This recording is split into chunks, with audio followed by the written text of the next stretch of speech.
Assalamualaikum warahmatullahi wabarakatuh. Nama saya Sayyidatina Zahra dengan NIM 214234141. Baik, pada kesempatan kali ini saya akan membuat video untuk memenuhi tugas ujian akhir semester mata kuliah Bahasa Indonesia. Pada video kali ini, saya akan menjelaskan tentang jurnal non-penelitian yang telah saya buat. Sebelumnya, izinkan saya untuk share screen. Baik, judul yang saya ambil yaitu Hukum Penggunaan Pay Later pada E-commerce dalam Perspektif Ekonomi Islam. Di sini ada outline yaitu penjelasan apa saja yang akan saya bahas pada video ini. Yang pertama ada pendahuluan. Yang kedua yaitu pengertian pay later. Yang ketiga sistem transaksi fitur pay later pada online shopping. Yang keempat keselarasan hukum corp dengan transaksi pay later. Yang kelima hukum pay later dalam perspektif ekonomi Islam. Yang keenam kekurangan dan kelebihan sistem pay later. Dan yang terakhir yaitu kesimpulan. Baik, mari kita mulai dari pembahasan yang pertama, yaitu pendahuluan. Seiring berkembangnya zaman, begitu banyak teknologi-teknologi baru yang dibuat untuk mempermudah aktivitas manusia dalam berbagai bidang. Salah satu teknologi yang berkembang cukup pesat ialah transaksi jual-beli yang saat ini tidak harus mempertemukan penjual dan pembeli secara langsung. Kedua belah pihak tersebut bisa melakukan transaksi melalui media online khusus untuk jual-beli atau yang disebut dengan e-commerce dan marketplace. Melalui e-commerce, tidak hanya transaksinya yang bisa kita lakukan secara online, pembayarannya pun tidak harus lagi menggunakan uang tunai atau cash, tetapi dipermudah dengan menggunakan fitur-fitur yang lebih modern. Salah satunya yaitu fitur pay later. Jadi, pendahuluan dari pembahasan saya yaitu tentang bagaimana perkembangan zaman yang membawa kita untuk mengikuti teknologi-teknologi yang sudah diciptakan, salah satunya itu dalam hal jual beli. Dalam jual beli, pada saat ini, yang pada zaman dahulu kita tuh, ketika ingin melakukan transaksi jual beli, kita harus pergi ke tempat seperti pasar atau swalayan-swalayan untuk membeli sesuatu yang kita butuhkan. Nah, pada saat ini kita cukup bisa melakukan transaksi jual beli melalui ponsel kita, yaitu dengan aplikasi e-commerce. Nah, pada aplikasi e-commerce kita bisa melakukan transaksi jual beli tanpa harus bertemu dengan penjualnya langsung. Lalu, pada aplikasi e-commerce juga terdapat fitur-fitur pembayaran yang lebih modern, tidak harus dengan menggunakan uang tunai atau uang cash. Jadi kita bisa entah itu lewat ATM, OVO, atau GoPay gitu. Jadi kita bisa menggunakan uang digital untuk melakukan transaksi jual beli. Nah, ada fitur terbaru yaitu yang namanya pay later yang dimana itu juga bisa digunakan untuk membayar dalam transaksi jual beli. Oke, selanjutnya pengertian dari pay later. Pay later bisa diartikan sebagai beli sekarang, bayar nanti. Bayar nanti maksudnya pengguna dapat membeli dan memperoleh orderan sebelum membayar. Karena pay later ialah sarana finansial yang menggunakan uang dari aplikasi atau e-commerce terkait. Sistem pay later ini nanti akan menciptakan keuntungan yang didapatkan dan dari tunggakan para konsumen. Ketika menggunakan pay later, maka pengguna akan membayar tagihannya secara berangsur, namun nominalnya akan lebih banyak dari harga yang asli karena terdapat bunga di dalamnya, seperti pada sistem kredit. Sistem ini juga mengharuskan pengguna membayar denda beberapa persen apabila tidak membayarnya sesuai waktu yang ditentukan. Nah, jadi pay later ini sebenarnya tidak jauh beda dengan kredit. Namun kalau kredit kan biasanya kita harus menggunakan kartu kredit. Nah, kalau pay later tidak harus ada kartunya gitu. Jadi pay later itu cukup fitur yang ada dalam aplikasi e-commerce. Nah, pada pay later ini di mana kita tetap bisa melakukan transaksi jual beli bahkan tanpa kita memiliki uang sesuai nominal dengan barang yang kita ingin beli gitu. Jadi walaupun kita tidak punya uang, kita tetap bisa membeli suatu barang. Namun pembelian tersebut nantinya dibayarkan terlebih dahulu atau ditangguhkan terlebih dahulu oleh pihak e-commerce. Nanti kita akan membayarnya secara berangsur atau menyicil kepada e-commerce. Lalu dalam sistem transaksi fitur pay later pada online shopping. Nah, dalam transaksi pay later terdapat karakteristik seperti akad jual beli pada umumnya. Yang membedakan terletak pada sistem pembayaran dan media yang digunakan. Transaksi pay later merupakan transaksi kredit. Pada dasarnya, segala sesuatu yang bersifat muamalah termasuk dalam jual beli, hukumnya adalah boleh. Begitu juga dengan hukum utang piutang atau qard dalam Islam. Pay later adalah metode mencicil untuk pembeli yang membeli sesuatu pada salah satu marketplace. Jadi sistem dari transaksi pay later itu sama seperti sistem jual beli pada umumnya gitu. Jadi ada pembeli, ada penjual. Nah, tapi di sini itu ada pihak ketiga, itu pihak e-commerce-nya. Nah, jadi pay later ini kalau dalam Islam itu sebenarnya bisa disamakan dengan qard atau hutang piutang, karena kan si konsumen ini yang membeli barang kepada penjual nantinya akan berhutang kepada pihak e-commerce gitu. Lalu pada dasar dalam Islam itu al-aslu fil muamalah mubahah ila ma dalil ala tahrimihi. Jadi kalau dalam Islam setiap sesuatu yang bersifat muamalah termasuk juga jual beli itu sebenarnya boleh dan tidak haram gitu, kecuali ada dalil yang melarangnya. Pada dasarnya pada sistem pay later tidak ada yang berlawanan atau yang melanggar rukun syarat sah jual beli, tetapi akan dikaji lebih dalam terkait fitur pay later. Pay later ialah fasilitas pertolongan dengan cara memberi pinjaman uang secara elektronik, mengulurkan bantuan untuk pengguna dengan sistem angsuran tidak menggunakan kartu kredit, yang artinya menjadi utang piutang atau qard. Dalam Islam, hubungan pinjam-meminjam tidak dilarang, bahkan dianjurkan agar terjadi hubungan saling menguntungkan, yang pada akhirnya akan mengeratkan hubungan persaudaraan. Hal yang perlu diperhatikan adalah apabila hubungan itu tidak mengikuti aturan yang diajarkan oleh Islam, maka itu sama saja melanggar syariat dan tidak diperbolehkan untuk melaksanakannya. Lalu yang harus kita perhatikan adalah apakah dari pay later ini sudah memenuhi syarat sesuai dengan syariat Islam, begitu. Jadi sampai pembahasan sekarang kita masih harus telusuri lagi nih, sebenarnya benar-benar boleh atau tidak sih pay later itu. Gitu. Oke, lanjut. Yaitu selanjutnya keselarasan hukum qard dengan transaksi pay later. Nah, jika dianalisiskan dengan hukum ekonomi Islam, maka konsep pay later termasuk dalam hukum hutang atau qard, yang dimana adanya transaksi jual beli, namun barang yang dibeli dibayarkan oleh pembeli menggunakan uang yang dipinjamkan oleh pihak e-commerce. Nah, akad qard pada sistem pay later dilaksanakan setelah transaksi jual beli oleh pihak penjual dan pembeli terselesaikan. Lalu setelahnya baru dilaksanakan akad pinjam meminjam antara pembeli dan e-commerce. Biaya pembelian barang tersebut akan ditanggung oleh pihak e-commerce dan pembeli akan membayarnya dengan cicilan secara berkala. Nah, jadi ada keselarasan antara hukum qard dengan transaksi pay later. Nah, yaitu keselarasannya itu sama-sama nanti utangnya dibayar di akhir gitu. Jadi ada 3 pihak di sini, yaitu konsumen, penjual, dan pihak e-commerce. Pada transaksi qard ini sebelumnya harus ada transaksi jual beli dulu kalau dalam pay later. Jadi ada konsumen yang membeli barang kepada penjual, lalu barang tersebut dibayar oleh konsumen.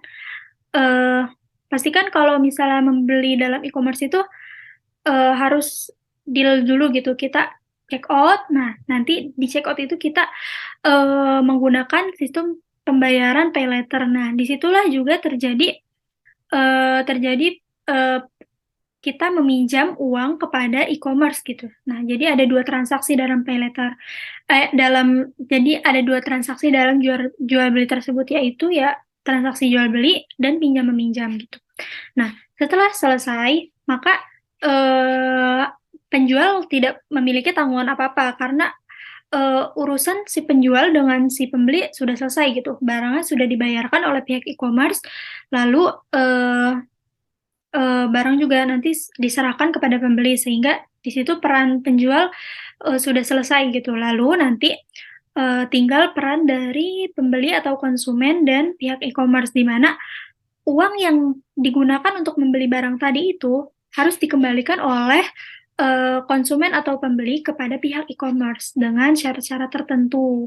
dari tiap-tiap e-commerce. Biasanya tiap e-commerce itu memiliki aturan-aturannya tersendiri gitu. Lalu, analisis terhadap keselarasan transaksi pay later dengan hukum court adalah sebagai berikut. Yang pertama, adanya kerelaan. Nah, ini dapat terlihat saat pihak marketplace meminjamkan dana kepada pengguna pay later untuk membayar tagihan belanjanya. Sedangkan bagi pengguna pay later, kerelaan ini dapat terlihat saat pengguna pay later telah memilih metode pembayaran pay later dan mengkonfirmasi tagihan belanjanya dan juga akan mengembalikan sesuai dengan tagihan dan tenggat waktu yang telah ditentukan. Yang kedua, dana yang diperoleh oleh pengguna pay later harus digunakan untuk membeli barang yang bermanfaat dan halal.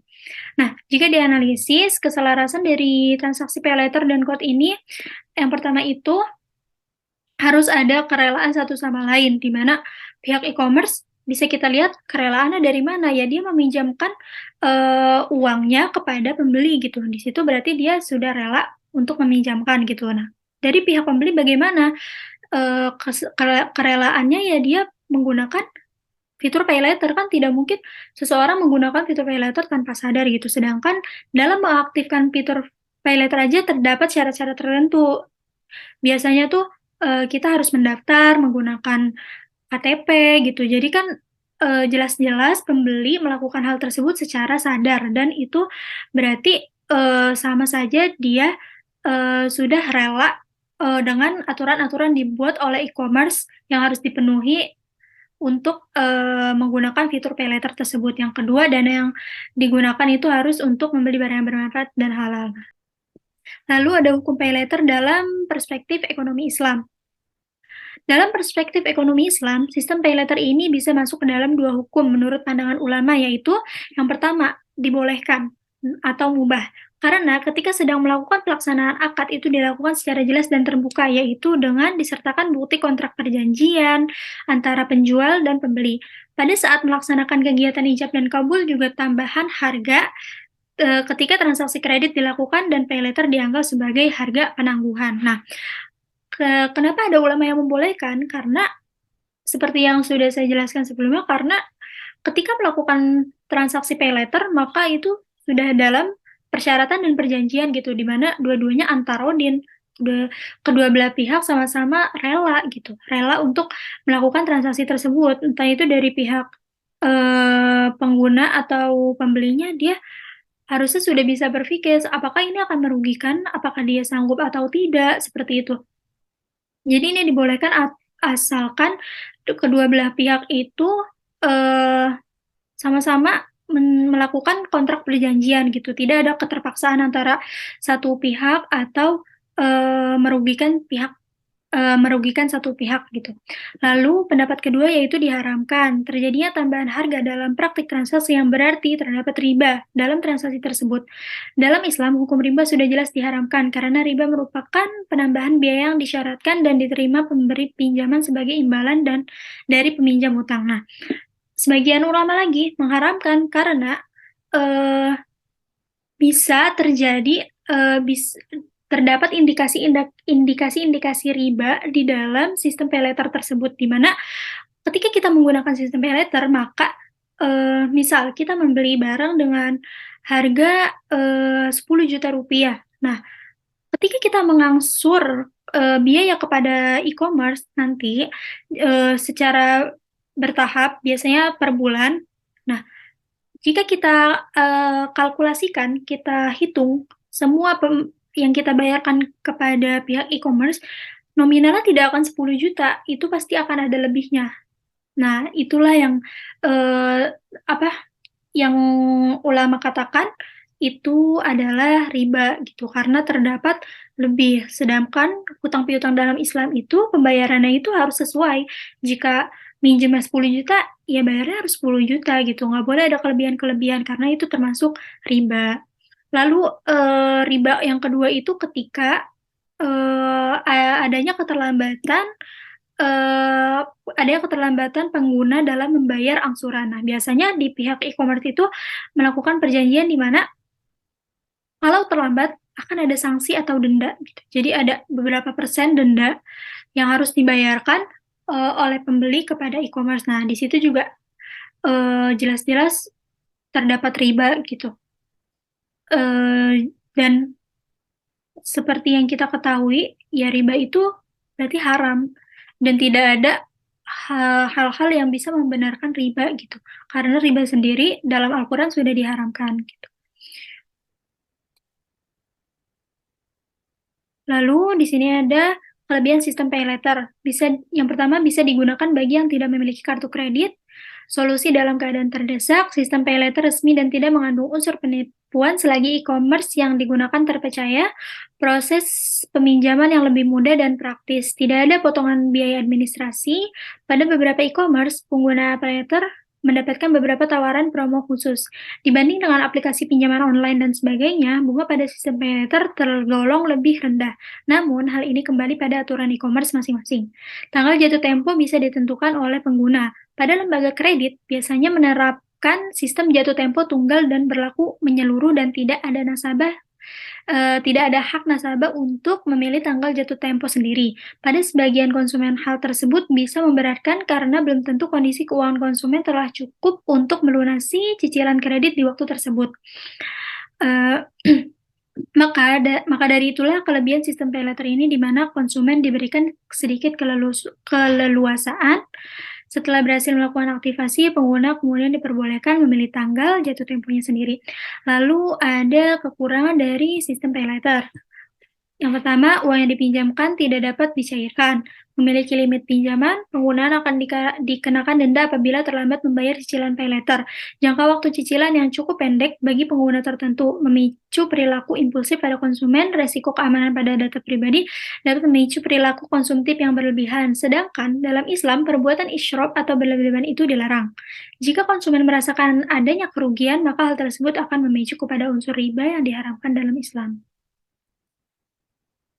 Lalu terakhir itu kesimpulan, pada era modern ini banyak munculnya teknologi-teknologi guna mempermudah transaksi jual beli dalam berbagai macam bentuk seperti e-commerce dan marketplace. Dan salah satu dari bentuk perkembangan teknologi di bidang fitur pembayaran pada e-commerce adalah munculnya fitur pay later, di mana fitur ini memiliki sistem hutang piutang antara pengguna dan pihak e-commerce. Hal ini munculkan pertanyaan-pertanyaan terkait hukum dan fitur pay later dan keraguan konsumen untuk menggunakan fitur tersebut dikarenakan dalam sistemnya terdapat hal-hal yang mengindikasikan bentuk riba. Terdapat dua hukum pay later dalam perspektif ekonomi Islam, yaitu mubah, boleh, dan haram. Masing-masing hukumnya memiliki alasan dan landasan yang diperoleh dari ijtihad para ulama. Namun, sebaiknya untuk menghindari hal-hal yang tidak diinginkan dalam hal hutang piutang, lebih baik tidak menggunakan sistem pay later pada jual beli. Apalagi jika masih ragu terhadap hukum dari sistem pay later tersebut apakah mengandung riba atau tidak. Jadi, meskipun ada dua pendapat, yang satu membolehkan, yang satu tidak boleh, lebih baik kita menghindari atau kita menghindari pay later gitu, karena yang membolehkannya pun dengan syarat-syarat yang cukup ketat gitu, dimana kalau kita merasa rugi itu bakal berubah jadi haram karena itu indikasinya dapat menjadi riba gitu. Mungkin di awal kita merasa mampu membayar pay later tersebut, tapi kan ketika sudah berjalannya waktu, entah itu kita menyesali atau tiba-tiba tidak sanggup untuk membayar tagihannya, itu kan berarti kita merasa dirugikan. Walaupun pada awalnya kita sudah melakukan perjanjian dengan persyaratan gitu. Tapi kalau akhirnya kita merasa dirugikan, itu sama saja dengan bentuk riba, di mana salah satu pihaknya itu merasa dirugikan, seperti itu. Jadi lebih baik untuk menghindarinya, eh, karena lebih banyak jumhur ulama juga yang mengharamkan, seperti itu. Mungkin cukup sekian penjelasan yang bisa saya sampaikan. Kurang lebihnya mohon dimaafkan apabila kurang jelas atau ada salah dari kata-kata yang saya sampaikan. Akhirul kalam. Wassalamualaikum warahmatullahi wabarakatuh.